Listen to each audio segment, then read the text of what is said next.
Saat ini, Amerika dan Tiongkok punya masalah dalam negeri yang rumit, dan keduanya punya masalah luar negeri yang meruncing juga rumit. Kita tahu banyak yang tidak peduli dengan berita luar negeri, termasuk pemerintahnya. Lemah sekali strategi luar negerinya saat ini, dan tidak ada tindakan antisipatif atas apapun. Tapi New Mind tetap fokus di semua sendi bernegara, termasuk kebijakan luar negeri.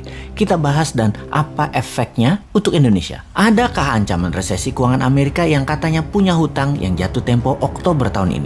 Lalu, apakah ancaman salah satu perusahaan terkaya Tiongkok yaitu Evergrande yang hutangnya mencapai 7.000 triliun yang terancam gagal bayar? Akankah bisa picu krisis keuangan di Tiongkok seperti subprime mortgage di tahun 2009 di Amerika? Apa dampak hal tersebut? 1. Melemahnya ekonomi Amerika dan Tiongkok kah? 2. Menurunkan kebutuhan komoditas impor seperti baja, nikel, besi, batubara, dan lain sebagainya. 3. Agenda investasi kedua negara tersebut untuk Indonesia bisa tertunda atau dibatalkan. 4. Menurunnya harga komoditas akan menekan harga ekspor Indonesia. 5. Sentimen negatif terhadap pasar modal. Mungkinkah? Jadi bagaimana kita melihat hal itu semua? Kita urai jawabannya satu persatu. Evergrande tidak akan sistemik, tidak akan seperti subprime, pasti akan dibantu pemerintah Tiongkok, tapi juga dijadikan sebagai collateral damage at the same time.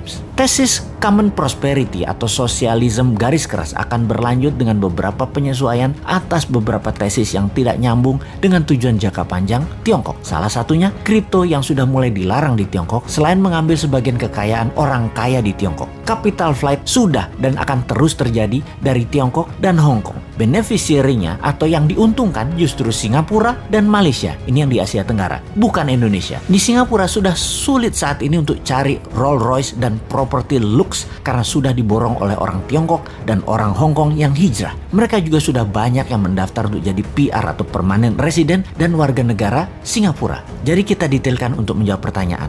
Nomor 1, Tiongkok akan mengalami koreksi ekonominya karena konsumsi domestik Tiongkok akan melemah. Sementara Amerika tidak akan melemah karena konsumsi domestik di Amerika masih robust. Bahkan Bank Sentral sudah mengisyaratkan akan melakukan tapering atau pengurangan QE karena ada kecenderungan untuk inflasi. Sebentar, sahabat perlu dijelaskan apa itu robust dan apa itu tapering. Kayaknya nggak usah ya, pasti sudah paham. Kalau buzzer pasti nggak paham. Buzzer mah diemin aja. Nomor 2, komoditas baru akan turun setelah 6 bulan karena lag effect di Tiongkok. Nah, pasti nanya lagi nih, lag effect itu apa? Sahabat, memang jarang masyarakat umum memahami istilah keuangan karena bernegaranya dibuat oleh para pejabatnya hanya fokus di politik. Kasian rakyat ini jadi bego urusan ekonomi, taunya paling pol dagang doang karena perilaku bernegara pejabatnya. Tapi tenang, rakyat tidak paham tidak apa-apa, tapi pejabat yang berkuasa ternyata juga tidak paham seperti kali ini. Itu memalukan. Jadi apa itu lag effect? Oke, saya terjemahkan pelajaran kampus aja artinya.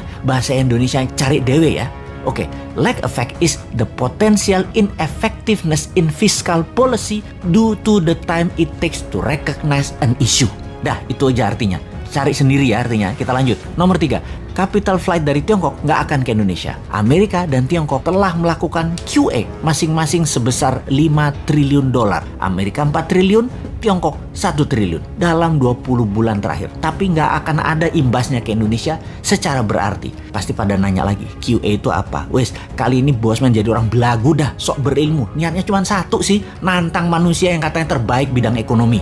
Oke, QE itu adalah quantitative easing. Terjemahan bebasnya adalah printing money, wes. Paham ya? 4, harga ekspor komoditas akan terkoreksi setelah 6 bulan dari saat ini, tapi akan bergerak hanya turun sedikit. 5, pasar modal akan terkoreksi sedikit tapi akan terbang kembali. Dikarenakan uang beredar di Amerika, di Uni Eropa, di Jepang, di Tiongkok masih masif. Rasio M2 terhadap GDP masih jauh di atas 100%. Jumlah M2 masih di atas US dollar 100 triliun. Ini akan terus mempengaruhi pasar modal secara positif dan kebanyakan akan dialokasikan di tesis-tesis abad ke-21 seperti teknologi, nanoteknologi, AI atau artificial intelligence, bioteknologi, robotik, dan spaceship dan lain sebagainya. Tidak akan invest di Indonesia kecuali nyedot sumber daya alam seperti sekarang yang rakyatnya nggak dapat apa-apa, negaranya nggak dapat apa-apa, pejabatnya dapat dong, masa tidak? Pilih bisnisnya, nikmati hasil usahanya.